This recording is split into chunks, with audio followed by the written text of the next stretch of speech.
Let's see who shows up. It's cold this morning. It's only like 58 degrees this morning. I was pleasantly surprised. We get fans in all the windows blowing cool air in the house. But let's see if my hunch is correct. The first I'll see a thumbs up, and it's going to be Jeremy Russell. That's usually who's the first person. Ah, Bradley. Is Jeremy right behind you? Luke Harper. Yeah, I knew. Okay, I was just saying, first thing I'm going to see is a thumbs up, and then I'm going to see one person join, and it's usually Jeremy Russell. Guys, this knife's going back to its home soon, but I have got to get what's going on. Today is September 11th. I don't know if you guys paid attention to that. I didn't until just a little bit ago. Not going to get into all that. Just it's a day of remembrance. Next video I'm going to do, I have 2 knives here I got to do videos about. I'm not going to lie. I'm behind on content. I wanted to have like 3 weeks worth of videos shot, and these fires came up. It makes it so hard to shoot for a couple of reasons. Reason 1, breathing it all night, all the smoke and everything. There's still a lot of smoke in the air. Air quality is not great. My throat and nose are all screwed up.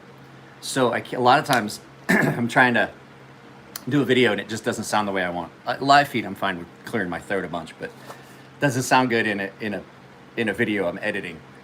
Other reason, everything's orange.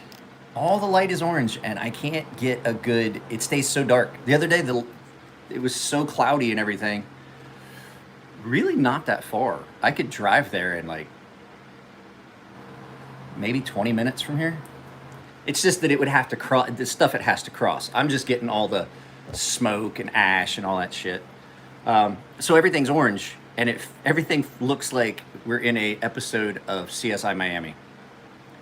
And then the third reason is, with all the smoke and stuff in the air, my eyes burn really red and itchy. So I'd have to look on a map, but that's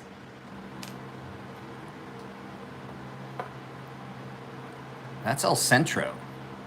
No, El Centro is way out east. I don't think it's out near. I think it's more up towards the mountains. This fire's in El Cajon. Safari Park's in Escondido. Pretty far apart, actually. Guys, keep your eyes open for videos about this. Actually, there's probably no videos coming out because I just remember the other video the other knife I was going to use for a pass around is currently with Cutlery Lover. I gave him one. Hopefully he's going to do a video about it soon. I'd like to see the video come out before the release, but I don't know. I don't control his schedule. He has been putting up a lot of new knife content. If Alex logs in, Alex, I don't really like this is a good knife. I'm just not a fan of the overall. Yeah, I'm just not a fan of the overall design.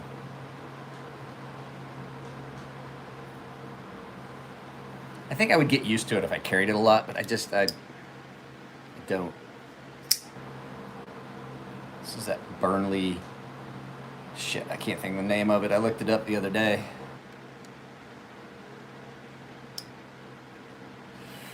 Where did you go, Mr. Harper?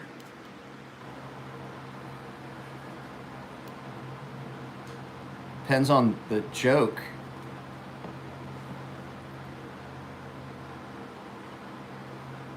Let's hear your Friday joke. I'm not doing anything today. I'm not gonna lie to you guys. My back's feeling better. That's not from here at all. I can drive to SeaWorld in like 5 minutes, 10 minutes. So my back's feeling better. I thought I was gonna go out and do some stuff. I'm not wanting to push it. I don't want to sit on my stool for a while. I don't have any knives to sharpen anyway. I was gonna shoot another one of the tutorial series for sharpening for the paying members, but I don't think I want to sit on that stool out there and run the risk of my back hurting because it's sciatica. So if I'm sitting, I'm putting pressure on that nerve. So I've been laying as much as possible. No workouts, no nothing this week. Haven't done anything except a 2-hour HOA meeting last night.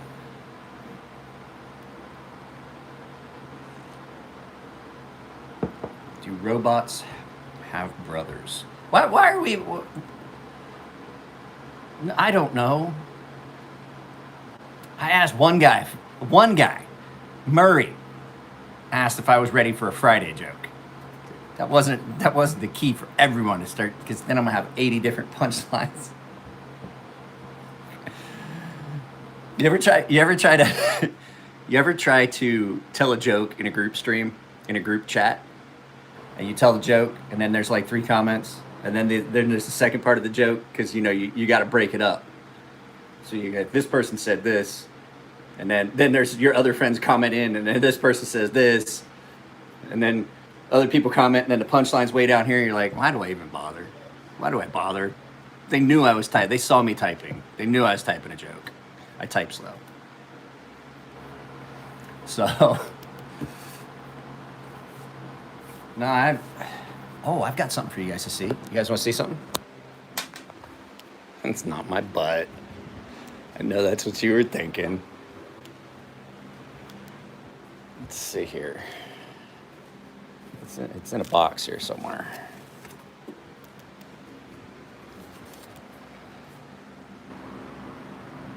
Prince Customs Daruma. Here at the house. I don't know, Bradley. I didn't laugh. And I didn't get a notification that something had been held, so. Do robots have brothers? Nope. Oh, if it was a Hoback box, it'd be all crooked, it wouldn't close right, and it definitely would not have a custom-made insert for tools out of high-density foam with an incredibly gorgeous knife in it. If it was a Hoback box, it'd be all rough and half-assed, and it would have one thing in it, which is a Quayback, because I don't like Jake Hoback personally. His knives are built well, but I'm just trying to figure out, he's only got one design. I at least have several. He's got more than one design, but none of them are ones that no one remembers them. I know he made one called the Warhorse and stuff like that. And I did reach out to him when I realized that they were selling counterfeit Warhorses on that same website for my... What are you getting ready to do, kiddo? Hey, hang on a second. You might want to get your PT stuff done, because when I'm done with this, I'm going to call to get your MRI. If they can do it today, I don't know how long it will take.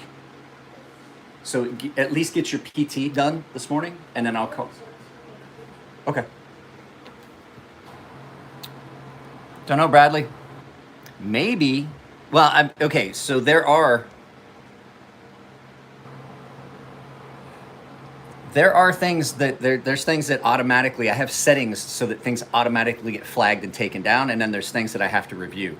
I don't know what the punchline would be, because I've never heard the joke. But yeah, so you guys have seen, we've been to Princeton's table a bunch of times at knife shows. His knives are great. They come with a certificate of authenticity. It's all handwritten, Princeton's name on it. But they also come with, now this is what's really cool. Laying on top of the knife is an overlay of the knife with all the specs: blade material, the bolsters, the inserts, the spacers, the pocket clip, the bearings. It tells you what all of them are. I have transist. That's why. There you go. See?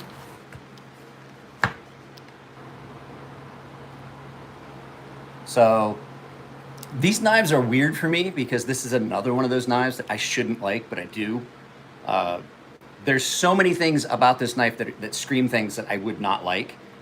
But then when you handle them, they're great. I will say I sharpened this for the customer. That is That is a weird angle, awkward angle to sharpen. This is a knife that if you have a fixtured system, that's what I would recommend. Um, but yeah, they're very, very special. I don't know how to describe them other than that. Action on them is great. I don't know. You can send them both. I'll look at both of them.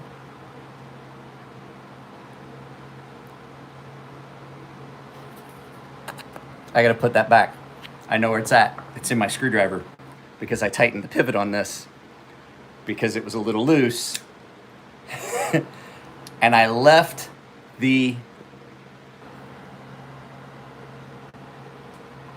I couldn't put this in my pocket. Like, I wouldn't put this in my pocket.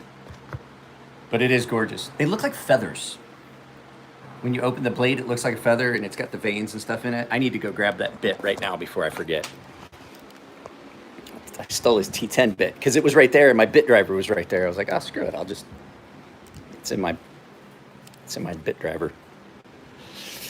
It depends. So I'm not sure on that exact one because Princeton does different variations. So you'll have just kind of plain Jane. Yeah, the customer sent it to me for review, and then while it was here, he's like, you know what? It just wasn't as sharp as I kind of wanted it to be. Yes, I have handled a Guthrie Scout. As a matter of fact, David, who's on here, and I are working out a thing. If he can get on Jason Guthrie's books and get another Scout, he's going to send me the one he currently has, and I'll pay for it by sharpening. Because I like it.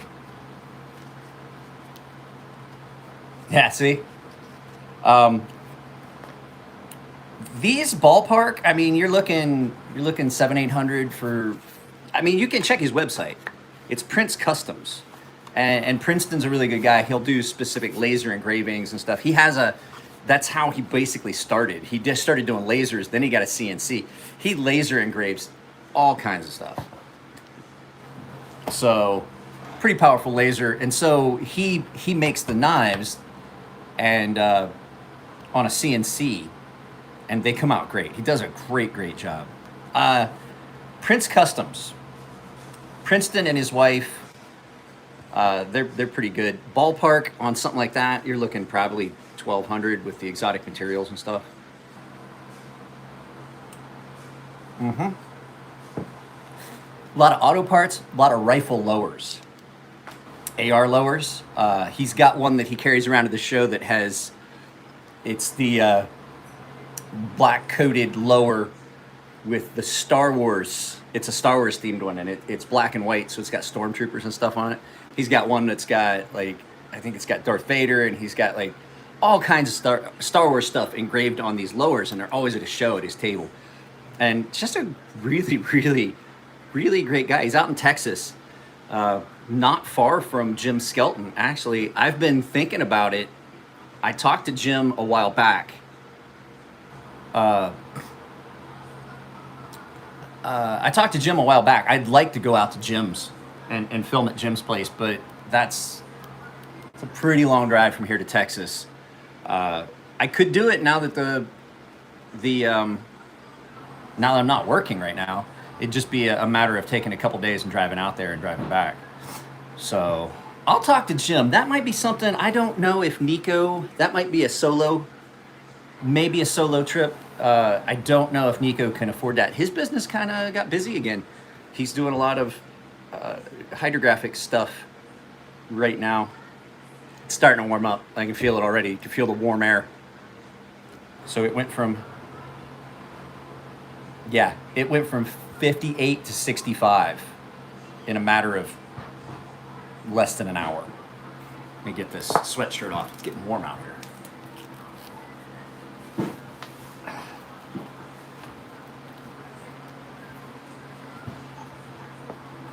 So, yeah, I could probably swing a chair. I could probably go to both places. I mean, I'm not working. I just hate leaving my wife here and going on a trip.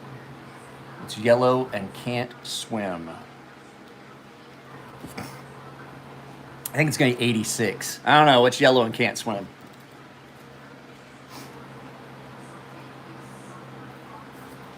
Wait, I know a school bus full of handicapped children. Bus full of children. I haven't seen a whole lot of hydrographics on knife scales. Nico does. He's done a bunch. I was thinking about getting this, just the sheath done with a pattern. Just leave the base color and then just do the pattern. So,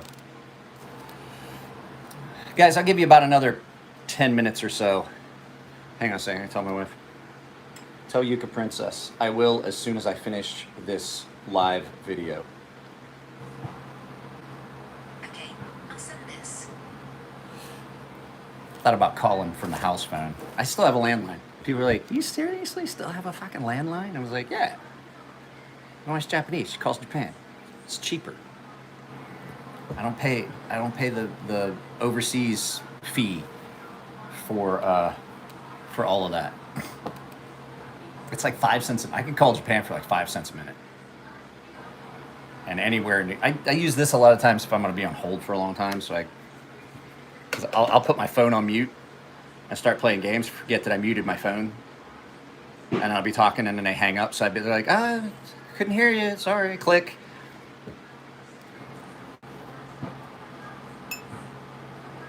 My phone actually doesn't ring all that much. Why not Skype? You would be surprised that Japan, for as technologically advanced it is, how expensive internet actually is. So to have super fast internet that's reliable, it's not as common, anywhere near as common in Japan, especially out in some of the more areas outside of the city, like when my where my in-laws live. They live out of the city. It's still part of the city, but they live outside. And you guys saw the videos. If you haven't, you can find them. It's my Japan trip vlogs. They're on the channel. Here a few years ago, I did like 5 or 6 different videos, like an hour long, 15, 20 minutes long each. At any rate, so having high-speed, reliable internet that you can FaceTime and things like that across is not as common as you would think in Japan, because it's expensive. So, now what was that? Somebody asked? Yes. You're right. If you're hydrographic, and the thing is, you can redo them. If you decide you don't like that pattern or anything, you can redo them easily. Somebody asked me about doing a set of scales like this for a production. No, it's not. It's not more expensive. It's more expensive. My brother-in-law actually put it in, and they have fairly fast Wi-Fi. I used it when I was when I was back uploading videos that time. But if you're uploading videos, it's not that hard. If you're trying to communicate, there's like, it'll be really fast for like 2 minutes, and then there's a stop, and then it slows way down. So if you're uploading a video, not a big deal. If you're doing a live chat, it interrupts and it breaks up, and it's not great. We do FaceTime. We FaceTime with my sister-in-law and my mother-in-law because she has unlimited internet on an iPhone, because she makes a lot of money. Chris Reeve I'm not going to consider Chris Reeve a South American or South African knife maker because he really didn't become super popular until he started making knives here in Idaho. Really, when you look at it, he was around and he'd come up with designs and stuff, but when he really took off, when he set that plant up in Idaho, it'd have to be Guthrie. It'd have to be Jason Guthrie. I've handled a few of his different knives. I like them.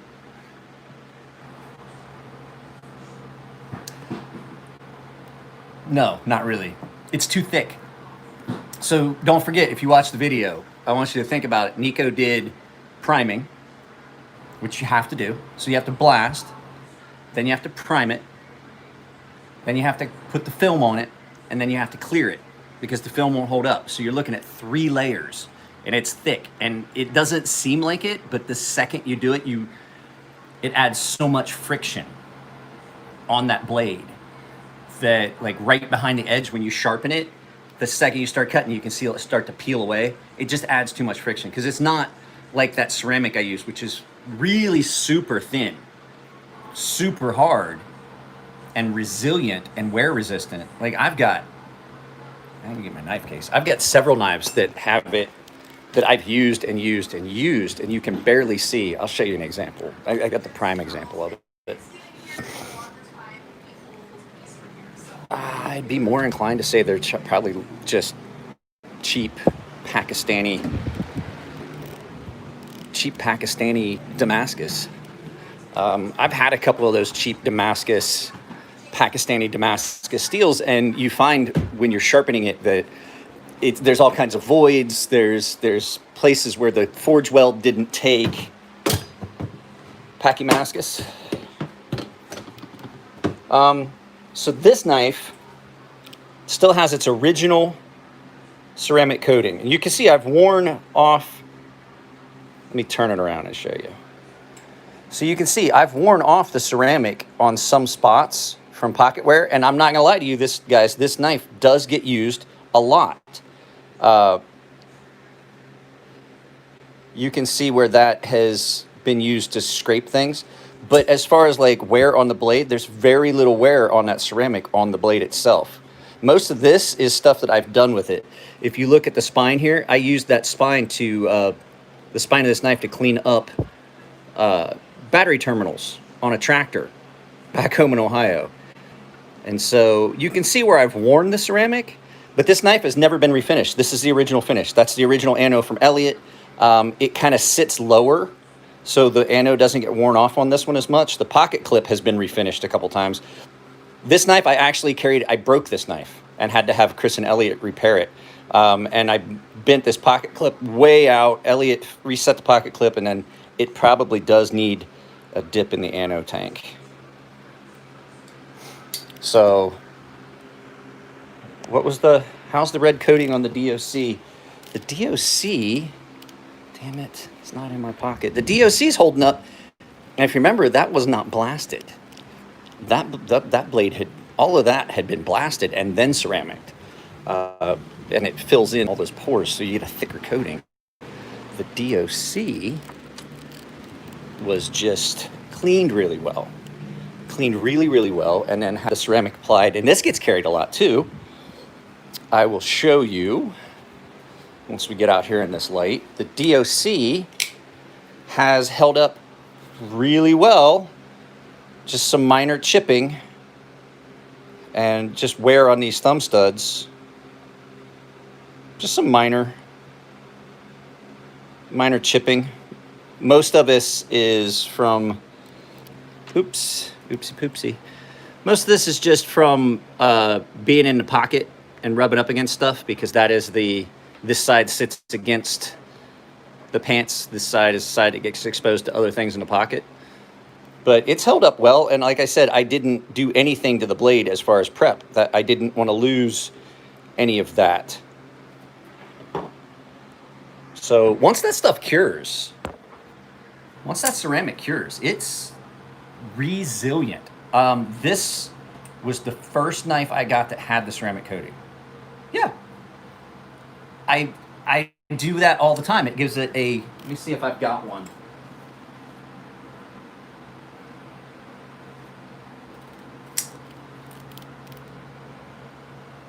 Black ceramic with a stone wash. Black ceramic with a stone wash. This whole knife is black ceramic with a stone wash. Elliott knows me, plain and simple. Sometimes I get a little elaborate like the DOC, but most of the time, I don't know. I've never owned a knife in Rex 45, so I really don't know. I've sharpened a couple on Rex 45. Rex 121 is really similar to Maximet, and so that's one I don't. People are still like, people are still flipping out that I won't sharpen Maximet.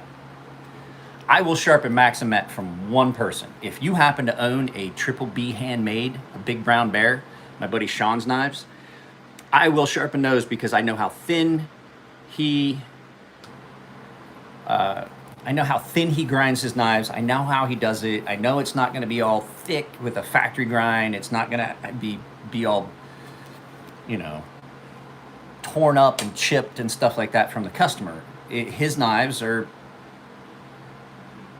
red stonewash does not come out real well, because to do a stonewash, okay, so this red, you will not get that red unless it's polished or like this, like a satin. You won't get it. It will not happen because it won't adhere and hold on. It just, big chunks of it come out. I've done it, but then I do a black ceramic on top of it so that you get, to get that look like this, you would have to blast it first, then coat it, then tumble it, and what happens is you get a dark brick red. You don't get that brilliant fire truck red. You get a dark, subdued maroon, and it's because of the way the light reflects and how thick the coating is. So it would not look good. I don't like the red stonewash ceramic near as much as I like the black.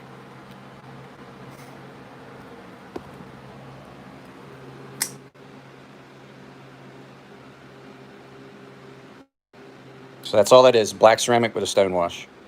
You can see this knife gets used a lot. I have worn the ceramic. I've refinished this blade twice now. It's just black ceramic and tumble. I'm not even gonna worry about it because every time, yeah, in liberal tears.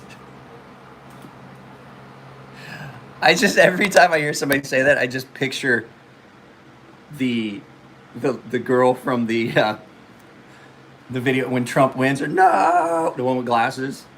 I'm like, guys, there's a gray. It depends on how you do it and how thick the coating is. If you use the ultra black and tumble it, you don't get that subdued. If you just use regular black, so there's two different colors of black. One is really, let me see, do I have anything that I did? Yeah, the hardware on these screws is the extreme black. See how it's a much darker, shiny finish, and then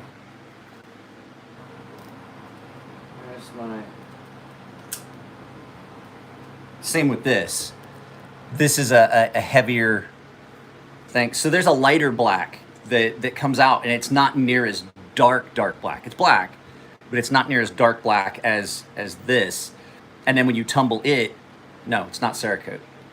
Cerakote's a sprayed on, it's really thick. It's almost as bad. I hate Cerakote on a knife. Cerakote on a knife has a tendency to be gummy, it wears really fast, it gets shiny. It doesn't do a very good job for a knife. It's okay for a gun as long as you're not doing the moving parts. This is a liquid ceramic that you dip it in, you charge it. It's like electroplating, except it's ceramic. You connect one electrode to the part, which is the negative. You put the positive here, tracked it to the negative, it sticks, you wash off the excess, and then you just bake it on. And it's not Cerakote, doesn't need a gun. It's much thinner, much more consistent. If you stonewash Cerakote, as long as the last time I did this blade, I blasted it, coated it, baked it, let it dry, let it cool down, and then I tumbled it for like 15, 20 minutes. I just don't like Cerakote. It's too thick. It's too thick of a coating. If you do that with Cerakote, you'll just take most of it off. You'll have maybe some color a little bit left, but Cerakote doesn't hold up anywhere near as well as this nano ceramic. It's for jewelry. So it's for on jewelry. So if you think about how much a chain wears and rubs and things like that, you got to think that's a really, really resilient coating. It's made for wear, like on necklaces and things where things go back and forth. The only thing I've seen that wears better than the nano ceramic is DLC, is the Diamond Light carbon coating. So DLC does wear better, but now this one would rust because it's been stonewashed. DLC will actually rust underneath because it's such a thin, super thin coating that it's not impermeable. This is a little bit thicker, and with it being on the blast and down in the pores and it fully seals it, it's electrically applied, as opposed to just being deposited, which is how you do it. It's PVD. It's a positive vapor deposition. It's deposited on as a vapor. This is electrically applied and more forced in, so it's not as thin, but it's enough thicker that I've never had rust under the ceramic, except in a couple of knives I've seen that had the old 3V blades that Chris and Elliot used. That did rust, and if you ceramic coated it, but a lot of times that was because that stuff, once you blast it and rinse it, if you didn't get it right in the ceramic from the rinse in, you could see. PVD is how they do a lot of DLC. PVD is a process, not a coating. DLC a lot of times is done via PVD. PVD is not a coating. PVD is a process used to put these things on. There's a couple different ways to do DLC, but PVD is the cheapest. So that's how you get PVD coatings on things. Like when something says it's PVD coated, it's usually like there's a titanium nitride that they do and some other stuff like that they can do it as PVD. So guys, I actually have to get off of here. I have to call my daughter's call in for my daughter's appointment. I would like to remind everyone, I know it gets forgotten in a lot of the review videos I do, but I still do offer a sharpening service. If you guys need stuff sharpened all the way up to 12,000 grit, don't forget, that's what this channel pretty much was for. So if you guys haven't already dropped a like on your way out, I would appreciate it. Video going up on Monday. I'm gonna try and shoot a video today if the lighting is not all screwy. I just don't like the reds and tints and things that I'm getting. So love you guys, take it easy. Happy Patriots Day. Remember what today is about. Take it easy, I'll talk to you later.